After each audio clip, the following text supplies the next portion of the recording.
Ada orang yang sholat tapi susah meraih kesuksesan, gagal lagi, gagal lagi. Ada orang yang sholat doanya belum terkabul. Masalahnya apa? Jadi dari sekian yang dijanjikan itu kenapa belum teraih?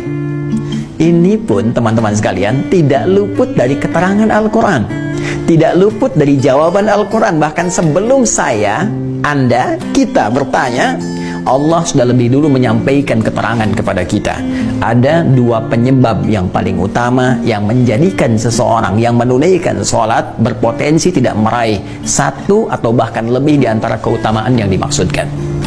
Jawaban pertama terdapat dalam Al-Quran surah kedua Al-Baqarah di ayat ke-45, kemudian solusinya ayat 46-nya. Yang kedua kita temukan di Quran surah kedua 29. Di Quran surah kedua 29 Al-Ankabut di awal ayat ke-45-nya. Tuh, sama-sama 45 ayatnya ya, tapi nanti dengan pemaknaan yang berbeda. Baik, mari kita lihat dengan cepat. Apa penyebab orang sholat berpotensi belum atau tidak meraih apa yang dijanjikan ini?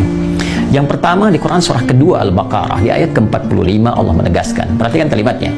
Wasta'inu bis-sabri was-salah. Dan jika engkau punya persoalan dalam kehidupan, terima dengan sabar, itu untuk meningkatkan kualitas hidupmu. Dan dengan itu kemudian kau bawa dalam sholat, mintakan solusi kepada Allah. Was-salah, tunaikan sholat, minta solusi kepada Allah. Wa innaha lakabiratun illa 'alal khashi'in. Namun penting kau sadari, sholat itu tidak mudah engkau lakukan. Awas, hati-hati tuh ya, ketika Allah menyandingkan sabar dengan sholat dan membandingkan keduanya, ternyata tingkat kesulitan menunaikan sholat itu lebih dibandingkan dengan sabar. Hati-hati. Artinya kalau orang tidak sabar menunaikan sholat, orang tidak serius menunaikan sholat, itu sulit kemudian akan menunaikannya dengan sempurna. Jadi lebih mudah dalam bandingan Al-Quran, lebih mudah kita belajar berikhtiar untuk sabar dibandingkan kita menyempurnakan untuk menunaikan sholat dengan baik, kalau kita tidak serius.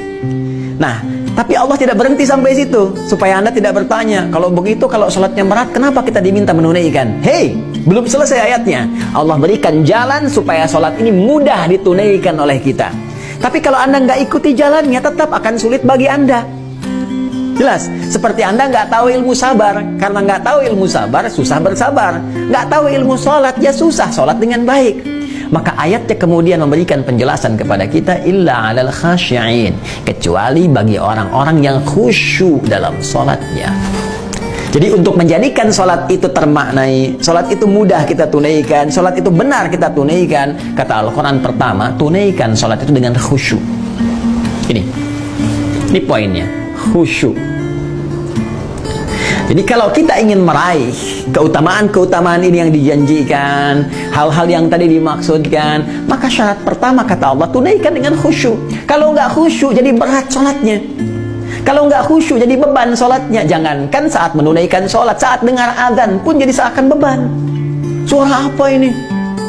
Ini kok panggilan tiap hari datang terus? Ya Allah, iman Anda di mana, Cepi? Jadi kalau kita nggak khusyuk susah.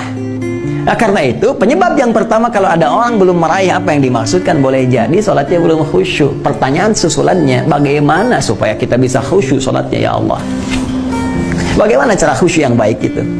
Maka Allah memberikan jalan kepada kita. Jalan pertama langsung di ayat ke-46-nya. Ini poinnya. Perhatikan caranya. Alladzina yadhunnuna annahum mulaqu rabbihim. Satu, wa annahum ilaihi raji'un. Dua. Nah, ini rumus cepat untuk khusyuk dalam sholat. Ya, bagian pertama, rumus cepat untuk khusyuk. Kata Allah, alladzina yadhunnuna annahum mulaqu rabbihim. Orang khusyuk itu adalah orang-orang yang saat akan sholat. Awas, tolong garis bawahi.